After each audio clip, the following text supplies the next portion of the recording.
Frederick Douglass once said that power concedes nothing without a struggle. We're going to talk about certain aspects of that struggle today. Our guest is State Senator David Paterson. Today is Friday, March 23rd, and welcome to Conversations at Wadley. Good afternoon, Senator Paterson. Good afternoon. Could you begin by telling us what are the boundaries for the senatorial district that you represent? 96th Street and Broadway, all the way up to 181st Street and 4 Washington Avenue, over to Riverside Drive to the west, and over to Park Avenue to the east. And so the district is the Upper West Side, Morningside Heights, Columbia University area, West and Central Harlem, parts of East Harlem, and Washington Heights. How would you assess the present state of black people statewide, in the city, and especially here in Harlem? Well, black people here in Harlem have diminished by 2/3 of what the number was 50 years ago. There were 300,000 African Americans that lived in Harlem then. They're now about 90,000. And we fought for years to get banks to start lending money in Harlem. We fought for years to get banks to even have offices in Harlem. We fought for years to get businesses that traditionally were downtown to come into Harlem. We fought for years to get businesses like Chinese restaurants and pizza places to deliver to Harlem. Now that that's happened, we realize that part of the reason that they're delivering and being so cooperative is that the demographics, meaning the types of people that live in Harlem, are changing. The amount of money it costs to buy a brownstone is $500,000 to $1 million now. So what could very easily happen is some of the low and moderate income residents of Harlem might be put out, which is what we call displaced, by the fact that the amount of money that it costs to live here is so high. So what we're fighting is what we call gentrification, in a sense displacing people with new people that make a whole lot more money. So my fear is that people who live in Harlem may wind up living in Westchester or Connecticut or New Jersey or Long Island, where they used to live in Harlem, where they feel Harlem's their home, but they might not be able to afford to live there. So the whole problem of black people in the state and in the country primarily is economic. The average black person is worth about $50,000, and the average Caucasian American is worth about $500,000. When I say worth, in other words, if you died and you left a will, that's with insurance and everything, that's probably how much you'd be worth. We're all worth an unaccountable amount of money in terms of just the fact that we're human beings. But what we would like to do is to change the situation so that the dollar that gets spent stays in the community. And the more that happens, the more you can create employment in the community, and the more people in the community can make money and then re-spend their money in places that benefits us, and rather than others, as it's traditionally been. You know, a couple of weeks ago, I was sitting in a brownstone on 137th Street. I was talking to a friend of mine who grew up in the Lincoln Projects, and he was lamenting the fact that, as you mentioned, the indigenous people of Harlem can't afford to purchase a brownstone now. He felt that we were being priced out of the market. And he was convinced, the conversation was quite exhausting, but he was convinced that at least part of that responsibility lay at the feet of some of our leaders, some of our politicians. Do you lend any credence to that perspective? And if so, what can we do to try and change that? Well, no leader anywhere has ever assessed property value. That's something that flows via the market. And what simply happened is that Harlem is probably the most precious real estate right now in the whole world. It's in New York City, which is the effective capital of the world. The financial and service industries, the real estate industry, all the economic centers are located in New York. The United Nations is located in New York. And the traditional living quarters, the Lower East Side, Midtown Manhattan, the Upper West Side, the Upper East Side, have all been oversaturated and overdeveloped. When I first started in office 15 years ago, the West Side, with a great deal of leadership and political power, was overwhelmed by commercial developers and real estate speculators. So if you walk up and down Columbus Avenue and Amsterdam Avenue and Broadway, you will no longer see the tailors and the shoe stores and the little shops and the candy stores that you saw 15 years ago. Now you see large apartment buildings that have been put in and huge commercial eateries, restaurants. And they couldn't stop it, and now it's coming into Harlem. What your friend is doing is exercising frustration in the direction of elected political leaders who have very little control over any property that's not public. Now, of the public property in Harlem, that which was owned by the city of New York, half of that has now been turned into buildings that have been repurchased at low prices by the by different tenants who lived in the building, and also by individuals who wanted to buy those properties.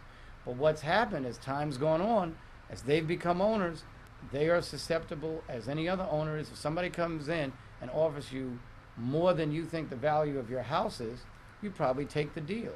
So what's happening is that we're being overwhelmed by those who made a lot of money in the early 90s in the stock market and in real estate and commercial development, who are literally coming to Harlem and overwhelming the neighborhood with their resources and literally spending huge amounts of money to buy these properties because they know the property value is going up. So what I would say is that this same phenomena occurred in other parts of the city, and no one blamed the political leaders in those neighborhoods when that happened. And so, though it's something that we've tried to create a lot of programs to try to stop, I think the most important thing to recognize is that there's still a lot of city property in the neighborhood that we can develop. Okay. A couple of months ago, the publisher emeritus of the Amsterdam News, Mr. Wilbur Tatum, sat in that very chair where you sit. And one of the things he said has left an indelible impression in my mind. He said, and I quote, that the revitalization effort in Harlem was nothing more than a cynical scheme to take Harlem for whites.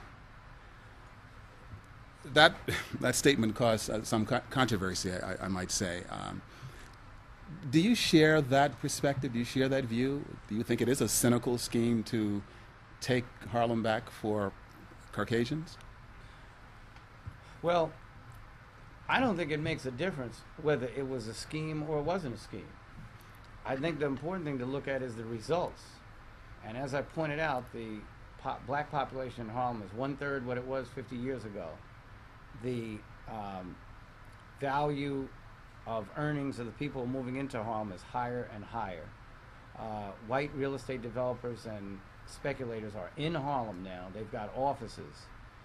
And it kind of doesn't matter if somebody conspired to kill you or if they just killed you. You're still dead. And the point that I'm making is, I don't know that anybody sat in a room the way we're sitting in a room and came up with a plan how to run the black and Latino folk out of Harlem. But what's going on in the neighborhood is as if they did have that meeting. Now, I don't know that people are so organized that they think that way. I just think that this has been a market that has been governed by greed. People knew that if they bought up property, they could resell it. And very quietly, the big real estate moguls in the city have been buying up property, and they are now reselling it at a higher value or selling it only to people who can afford it, many and most of whom are not people who traditionally lived in the community, and that's why you see this this displacement. It's coming from government, from the mayor's office in particular. It's coming from the real estate industry. It's coming from the construction industry that loves to, you know, renovate properties. And because of the fact that we had an unstable market because of all the burned out and abandoned property that was in Harlem, it wasn't really a hard thing to do. But I agree with his conclusion that you're seeing neighborhoods in Long Island like Roosevelt and Hempstead and Uniondale and Rockville Center. Those were all white neighborhoods. That was white flight in the early 60s. When the city started to be integrated, those individuals who didn't like living with African and Latino people moved to Long Island, to parts of New Jersey, up to Westchester, Mount Vernon, New Rochelle, Larchmont, those places. And then they figured out about 20 years later that they didn't feel like riding on Long Island Railroad for 2 hours a day or Metro North for 2 hours a day. So they've come back to the city, and in doing that have displaced the traditional residents of the city. You know, our concern is for the young men and women that are seated in this audience, because we want to provide them with the information that will allow them to make intelligent decisions. You mentioned the Latino population, and as I thought about that comment, I began to reflect on the fact that there's been a significant increase in the so-called Hispanic population of this country, and in particular this city. Do you see any opportunities for forging some kind of a dialogue or some kind of an initiative that will allow us to have more self-determination and control over our communities? That is the Latino community and the black community? Well, we have a black, Puerto Rican, and Hispanic legislative caucus where all of us who are of African or Dominican or Puerto Rican descent get together and work on the issues that affect our communities jointly. We do have to understand that we sometimes have different issues. For instance, at one time, there were almost 100,000 Latino students in special education.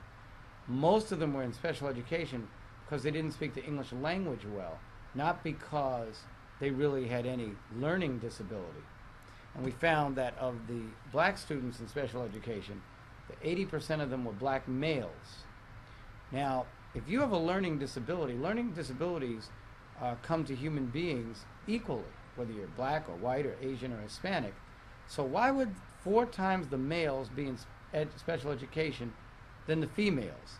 Perhaps because there was a perception on the part of those who were putting people in special education, making the decision who was going to go in there, that the males were disciplinary problems. What they may have considered disciplinary problems may have been just the responses of people who are very bright, very outgoing, have a lot to say, have an opinion, get into stuff. In other communities, that's considered good. That's considered the mark of a leader. That's considered precocious, meaning maybe a little immature, but definitely showing the signs of a leader. Too often in our communities, that's been considered arrogant, militant, pompous, mean-spirited, potentially violent.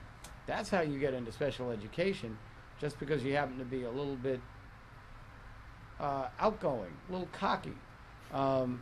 Remember, all of the great athletes who demonstrated a little flair, a little cockiness, and they were considered to be, fantastic athletes. People like Pete Rose, the baseball player, or even this basketball player, Jason Williams, and they call him, I can't remember his nickname, but, you know, he's supposed to be, yeah, that's it, white chocolate, you know, great thing. Now, the problem is, when someone that doesn't look like someone you know does it, you know, they're frightening.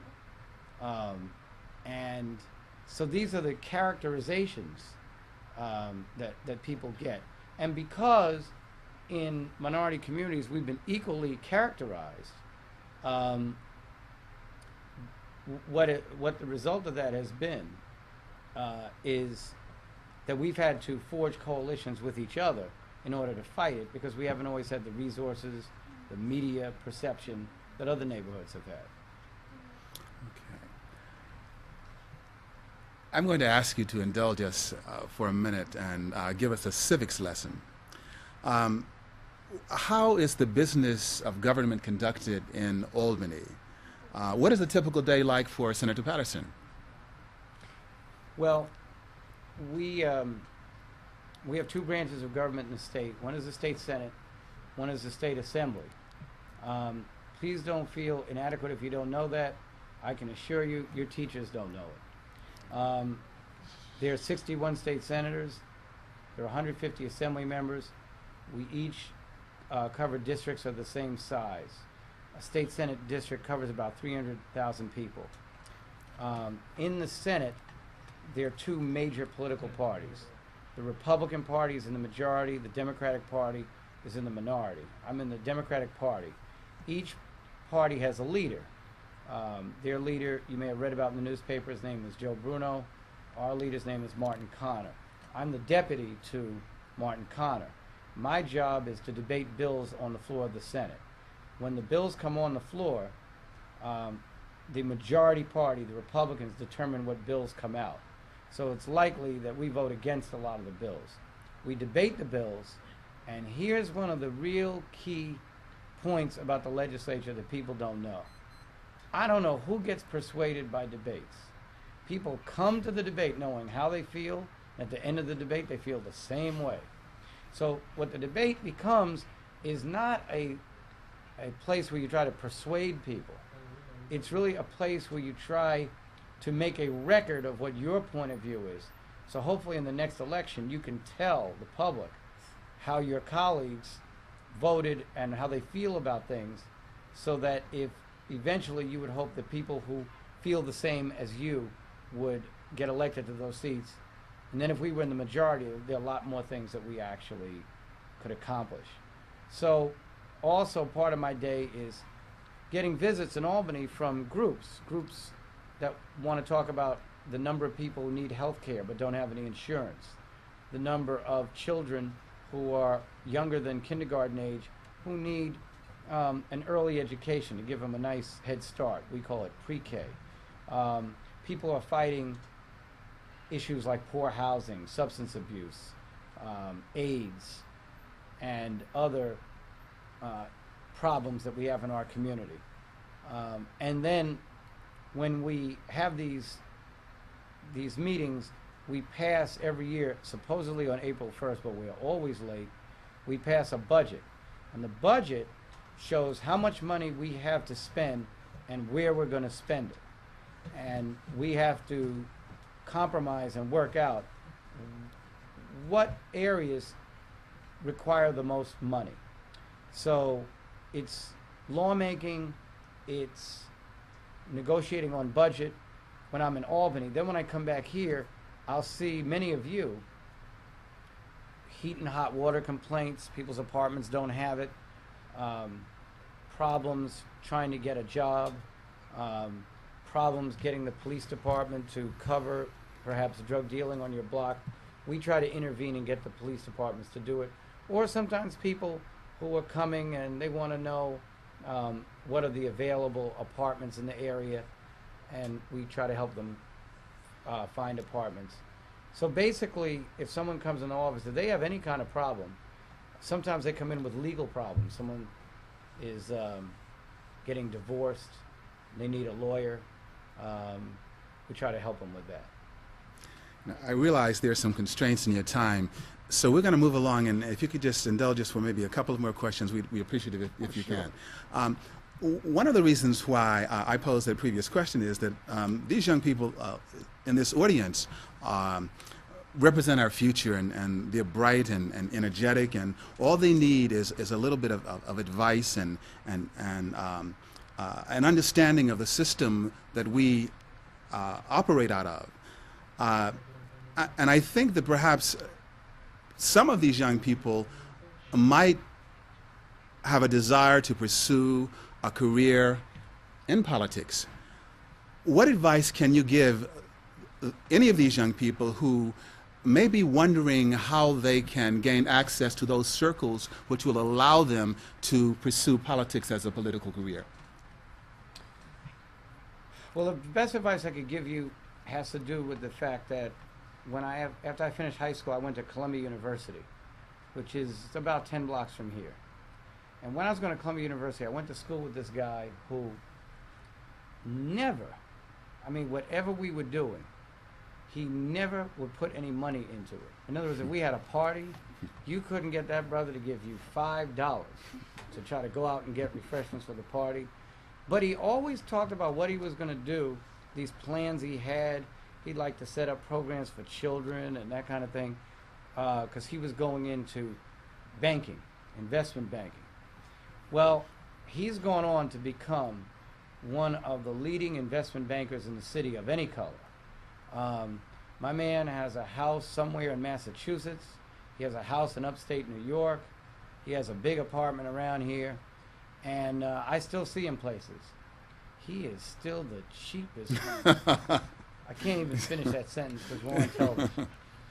Now, the problem with him is that his attitude got in the way of his fantasy. In other words, he really says he wanted to help people, and maybe he did. He's helped himself. I don't know anyone else he ever helped. And so my point is, if you want to do something, start doing it now. You'll notice that the same people who got somewhere and they look back and they help people were helping people when they were back there themselves.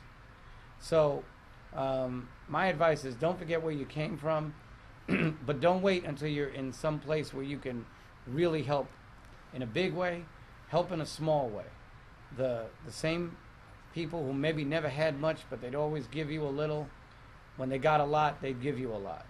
And so, believe it or not, people's personalities and their habits are formed when they're 11, 12, 14, 17. Now when they're 35 and 40 and 45, there are very few people who when they get older can change. You know, they're pretty much the way they are. That's why when you talk to your parents and you try to get them to change their point of view and you notice that they don't, because they're locked into their point of view from years ago. I'm in my 40s. I'm still trying to get my parents to change. And my point is that what it is that you believe in, what it is that you want to do, you can start now. So in other words, if you're interested in government, you can read the newspapers, you know, figure out what's going on, talk to other people about it. Even at your age, you can get involved in different ways of volunteering and you know, checking things out. If your aspiration is in the theater, obviously there's a theater club here, you can join it. You can start acting now. You can walk around and mimic the people who you enjoy. So my advice is that even though you're legally not given the right now to drive a car or make your own decisions or make your own choices sometimes, but you can start to do a lot of the things that you want to do in the future. There's always a way to start now. And so when that future comes, whatever is your dream, it won't get denied because you've developed a bunch of bad habits along the way. One that I had was that I never, for some reason, I always imagined myself going to a lot of places. But when it was time to go, I never went. So I never really traveled much. I went to high school in New York. I went to college in New York. I went to law school in New York. I've always been, you know, right around here. When I finally looked up and I had never really traveled that much, I figured it out. In other words, I figured out that those were habits I developed over the year, and it was kind of difficult to break them. So the best way not to develop them is to start dreaming about what you want to be now. And there's nothing wrong with fantasy. There's nothing wrong with imagining yourself in a particular situation. When I used to sit in rooms like this, never dreamed that I would be in front of a room talking to people who would be my age years later.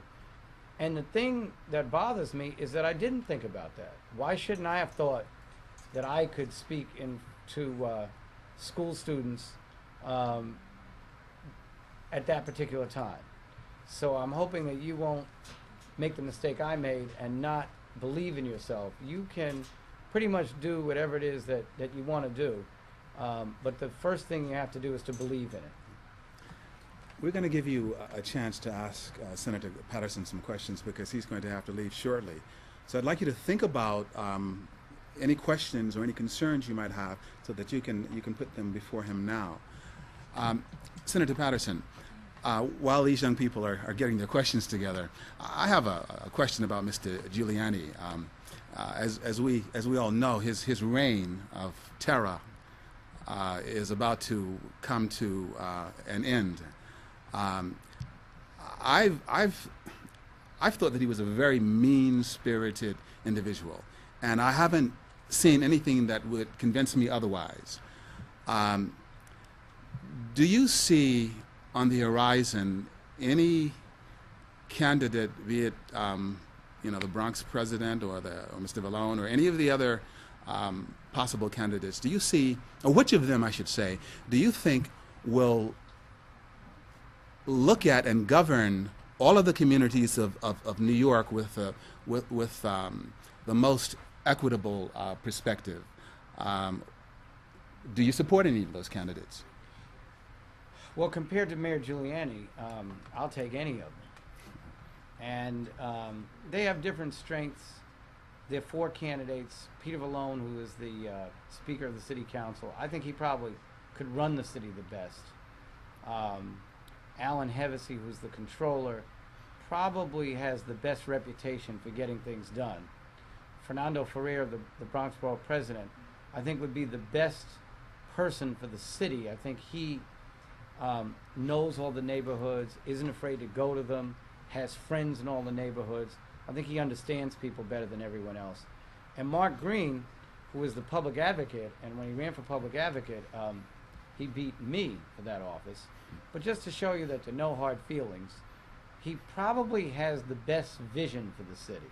In other words, his concept of what he'd like to see the city become and the interaction of people and the contributions we could all make is probably the best. I haven't picked between them, and I think the reason I haven't picked between them is none of them, to me, as yet, and there's still time, has really stepped up and said, I want to be the leader.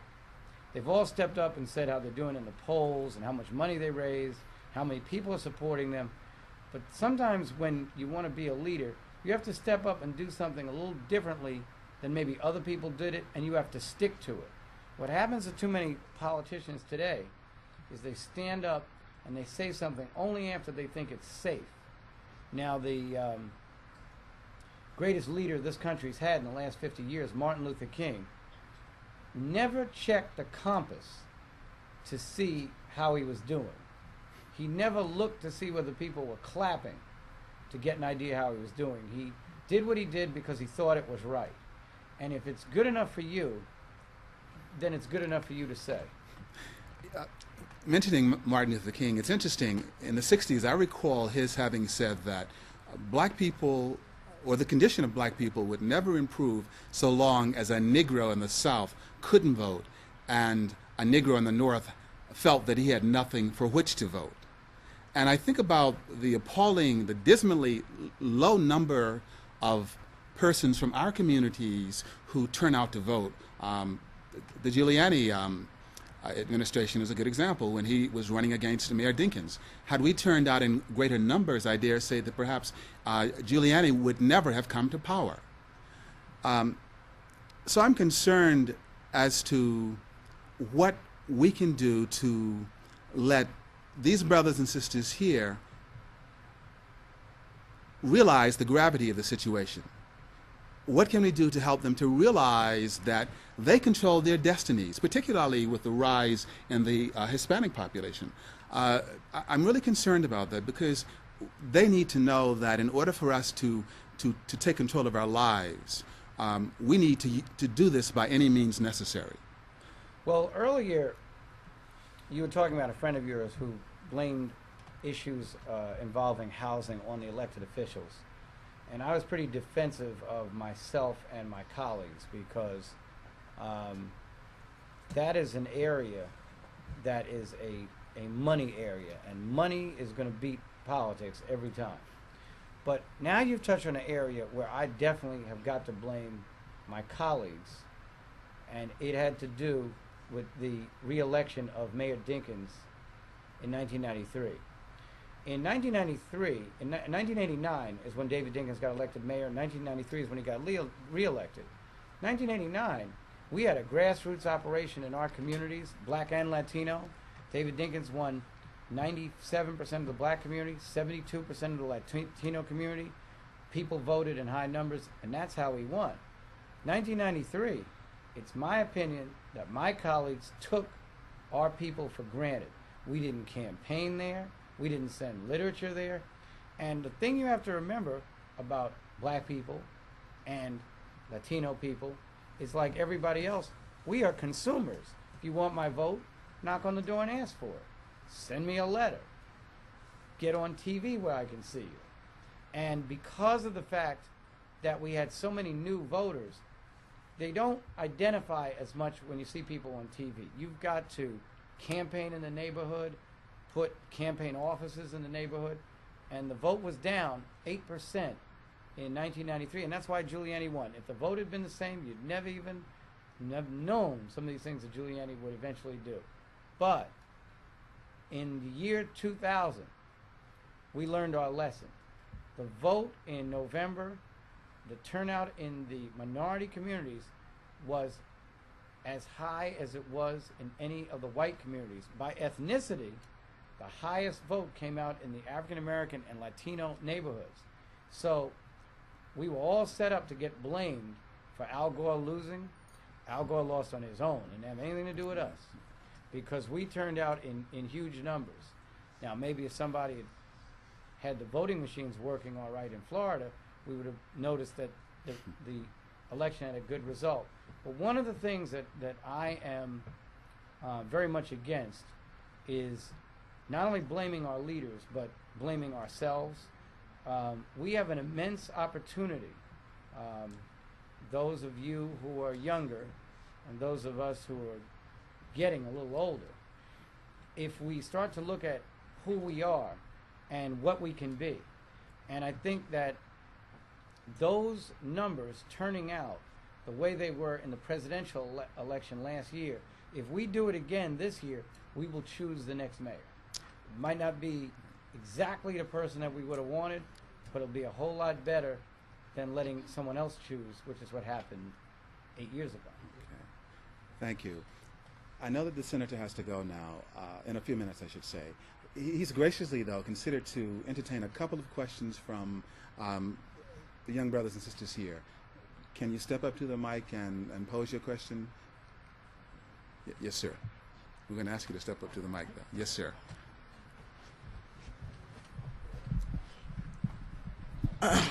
Okay. When did you become a Senate? Let us know who you are. Oh, my name is Osborne Moss. And when did you become a Senate? How many years have you been in it? And why do you enjoy your job?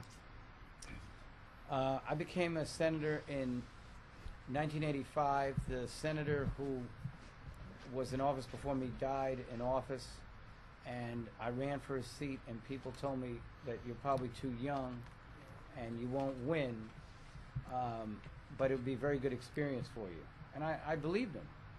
But during the campaign, you know, sometimes things break your way, and I became the senator. The reason I enjoy my job is because no 2 days are alike. Something different happens every day. Sometimes I've been in some of the most difficult situations and have felt like I couldn't fix them. Like people come to the office and your heart kind of goes out to them. They have real difficult issues. They haven't been given a fair chance. And then there are other days that, you know, you pick up the phone and it's like President Clinton asking you if you know a good place on 125th Street where he could find an office. And you can't believe he's actually talking to you. One day I got into an argument in front of a group of people with the governor.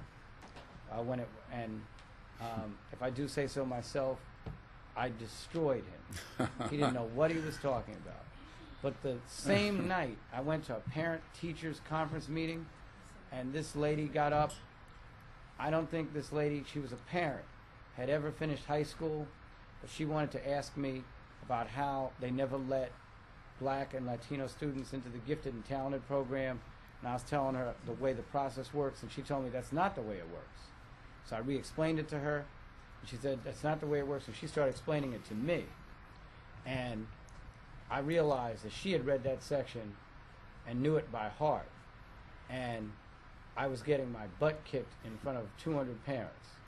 And only in a job like this could you make the governor look like a jerk and then go to the next meeting and a parent who took the time to prepare themselves made you look like you don't even speak English.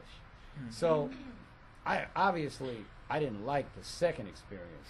But the point was that it's exciting. You know, you better be prepared. You never know, you know, what's going to happen tomorrow.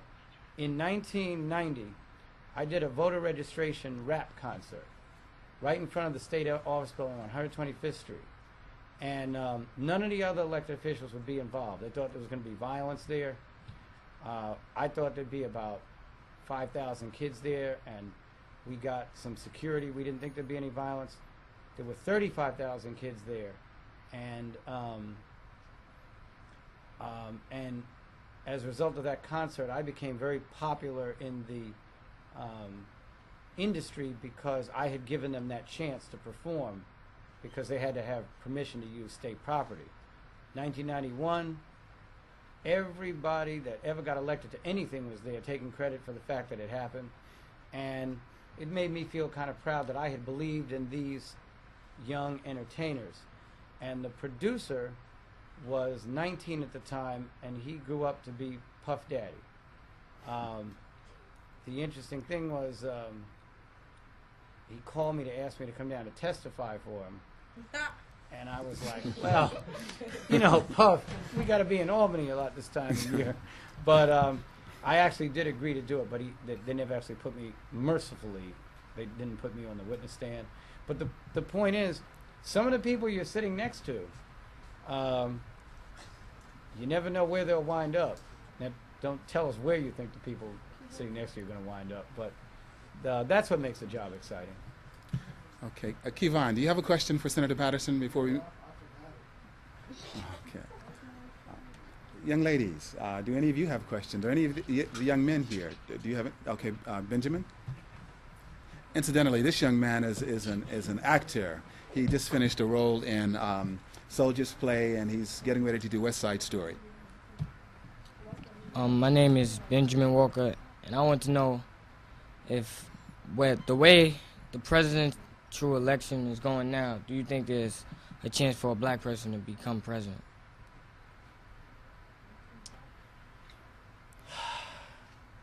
That's a good question. I don't think that American society is ready to elect a black president, to be perfectly honest with you. I think that we have a society now where we interact with each other more, and people have accepted, have a higher tolerance for the fact that we live in this country. But I don't know if you heard, since you're going into this industry, that the NAACP is still fighting with the networks about the number of blacks and Latinos who get on the regular series. And that's one of the reasons that Fox started running their own series and were taking the ratings away from like CBS and NBC and ABC because they knew there was a black audience. And yet, one of the reasons that that's the case is that while I don't think people hang each other and burn down people's houses like might have happened in the South 50 years ago, I don't know if you could vote a black president of this country right now.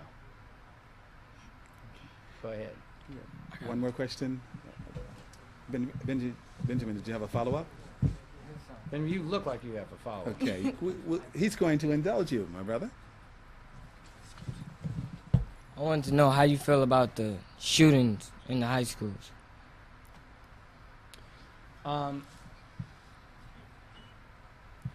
I think that there is. You want to know what I really think about it? I think it's interesting that none of those shooters was of a minority group. See, first of all, I think even if you're in high school, if you're black and Latino, you know if you came to school and started shooting people, you would never live to even get tried for anything.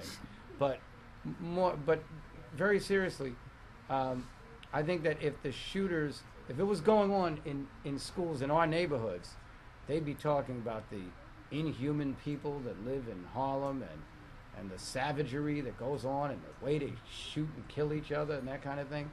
And I can't help but make that comment. That's my first reaction. My second one is one of real compassion for people who are so young, who are so desperate and so lost, that they resort to that kind of violence against people that never did anything to them and people they don't know. It, to me, just demonstrates the disconnected nature of the relationship between parents and children, and perhaps the fact that because most of these shootings occurred in these suburban neighborhoods, they thought that just because there weren't gangs, and just because there may not have been a high concentration of drugs, and all the things they've accused our neighborhoods of, that they didn't realize there's that same human misery. And since maybe those kids, they don't have gangs for them to escape to, and they don't have drugs, they have chosen this kind of form of massive destruction where they kill other types of humanity. When this society recognizes that people are suffering of all colors, we'll start to address those issues. So I think it's a psychological thing that we have to go through as a society. And maybe when this society stops blaming all its problems on either young people or members of different groups, we'll start to really listen when people are talking and to address some of their points of view. You know, I came here today and I told you what I think. But what I will be willing to do is to come back here someday because I have some questions. And I want to know what you think. Great. We have time for one more question. Sharita, this young lady is reprising a role in Colored Girls, which opens here on the 19th. Excellent actress. She is also president of the student body here. So we have a young leader who's going to rock the world. Who knows? She might try and take your job one day. That's encouraging. Speaking of that, I was just going to ask, you said that human society is not ready for a black president. Do you think that human society is ready for a woman to be a president?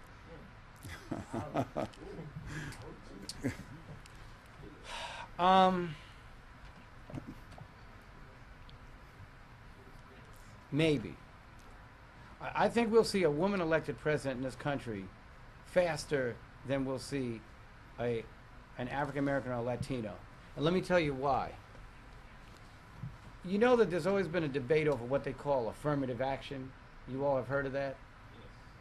Well, affirmative action, the numbers of blacks and Latinos who got into college or who started businesses was up only slightly, even with all the affirmative action.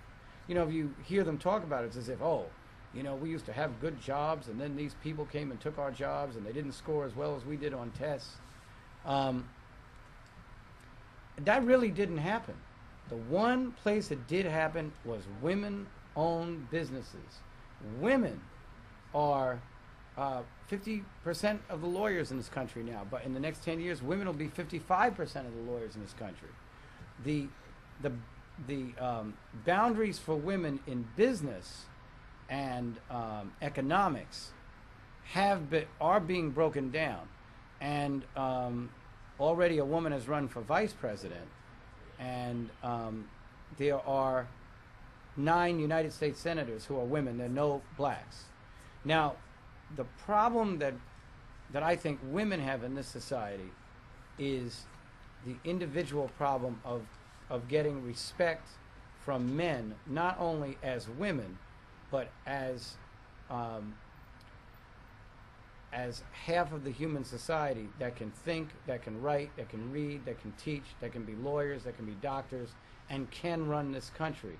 So, in other words, I think it's a kind of, I know even now that a woman was running my staff a few years ago, and this guy came up to me and he said, I need to talk to you. This is like an emergency. I need to come in your office. And I said, well, I'm not going to be there tomorrow. And I said, but you can see my chief of staff. And he said, well, give me his name and I'll call him. So before I could even say that my chief of staff was a woman, he turned to the woman and said, could you excuse us for a minute? So the woman that ran my staff went, and she stood on the other side of the room, and he said, now what was your chief of staff's name? I said, well, that's the person you just dismissed. So now you can go over there and ask her if she'll see you tomorrow. He goes, well, could you speak to her for me? I said, no, brother, you're on your own. You go there and talk to her yourself, because she runs the staff. And what was the reason you dissed her? You know, and so I think that's a problem. But my honest feeling is that the endemic history of this country for oppressing people, especially racially, is so deep that not only do I think we couldn't elect a black president, but you know how after Martin Luther King marched, we passed the Federal Civil Rights Act of 1964 and the Voting Rights Act of 1965? I'll bet you if we took those laws away, in other words, if we just wiped them off the books, I'll bet you that the Congress that's in Washington right now couldn't pass them again. I would concur with that. Sarita, do you have another question there before we conclude? So what was your answer to the question? Yes, but of course. Sooner than you think. They stepping up now. What sooner than you think? Soon, the next election. Who do you think that person is going to be? No Mrs. answer. Clinton? That's who I think it is. Oh. She's already there. She closer than you. Who? Hillary. Oh, Hillary could be elected president? Yep. It wasn't a question. I think Hillary is perfectly capable of running this country. I think that there's this hatred for Hillary all around this country, and I've never known what she ever did to deserve it. If she'd stayed with her man, they would have said she was an opportunist. If she left her man, they would have said she was an opportunist. I actually don't think Hillary could be elected president. Not because I wouldn't vote for her, because I would. But when Hillary Clinton gets elected president, I owe you a lunch. I'm looking forward to that. Sometimes when I'm talking to some of the old folks who live in Harlem, they often say that they could walk out of their door and see Paul Robeson or Du Bois or Arnold Bontemps or Langston Hughes, and that isn't the reality so much anymore. So we've tried to bring some real sheroes and heroes before these young people here today. So we appreciate the fact that you've consented to come. And as we conclude this conversation, I'm going to ask you one final question. I know that you're only 40 years old, so none of these young people could possibly be your biological children. However, I'm going to ask you, if you would, just to imagine that these are your children, And they're about to go out into the world, and they're concerned about many of the things that we've talked about this afternoon. They're concerned about police brutality, racism, miseducation, no education. They're really concerned. And they really want to try and get some sense of the legacy to which they are heir. So they come to you and they say, Daddy,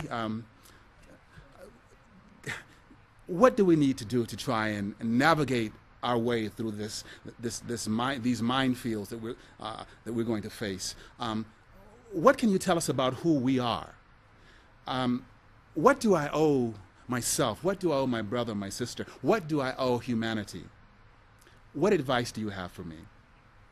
Well, one of the things when we were talking about whether or not Hillary could be elected president, one of the reasons I think that we might not have agreed is because you have to remember, and I grew up in this neighborhood, that you're generally around people that have the same point of view that you have.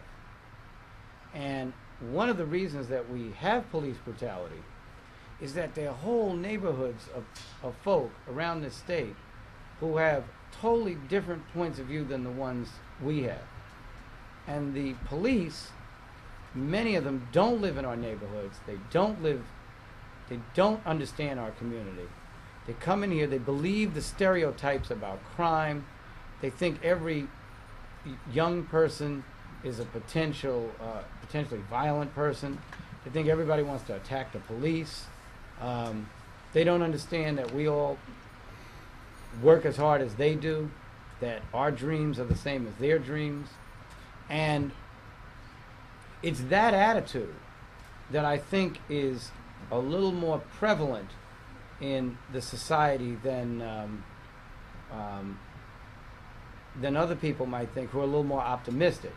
Mayor Giuliani has been mean-spirited at times. He's not the only one. And remember, more people voted for him the second time than they did the first time, and nobody even really knew what he was about until the second time. So you've got to understand that we can talk here about which is the right way to do it, but there are a lot of people out there who have totally different points of view than we have. Let me just give you an example. If you went to prison and you tried to get yourself together and you wanted to go and get your high school degree, your college degree, well, you can't pay for it because you're in prison. So what we did is we had a lot of programs where a lot of people who are incarcerated get their college degrees. So when they come out, now they already have a record. That's a mark on them. They already have lost their right to vote, which I think should be restored. That's a mark against them. So the least we could do is help them get a college degree. Most of the people in the Senate voted recently to have all prisoners be given a bill when they leave prison. Like with all your other problems, you don't have a job, you don't know if your family is going to take you back, you don't know where to live, and now they're going to give you a bill for any education you received while you were in prison. Now, if that isn't stupid, I don't know what is. So I'm just trying to convey the thought. There are a lot of people out here who are antagonistic to seeing people like ourselves become successful, and they are pretty high-handed about it. So my suggestion is that you know in advance that if you have a belief, something you want to do, there's going to come a time when you're going to be shaking your head saying, no, this just isn't going to work. I thought it would work, but I didn't know about all these obstacles. What you need to take away from this conversation is that obstacles just test you. They just test your ability to keep going. And if you hang in there, it will work out. There are times when it seems like everything's going against you. But if you hold on and display a little faith, things will actually work out. And the only thing that I ask of you, since I'm not 40, I'm 46, and I do have children your age, that there'll come a time when one of you should come and put me out of my misery and send me back to private life and run and become the new senator. And I just hope that you'll take some time out and come back and talk to the younger people in the neighborhood, because you might just be able to strike a nerve with someone and give them the encouragement to come along and take your place. That's what our parents did for us, but it doesn't always have to be a family thing. That's just what we try to do for the next generation. It's really, in a way, us giving back for those who've made it possible for us to actually get an education, as you all are doing, and hopefully go to college and be very successful. In conclusion, sir, we thank you sincerely. We also hope that you will consent to come back, because these young people have much to say. Again, thank you for coming to Wadley this afternoon, and go and get help. Thank you.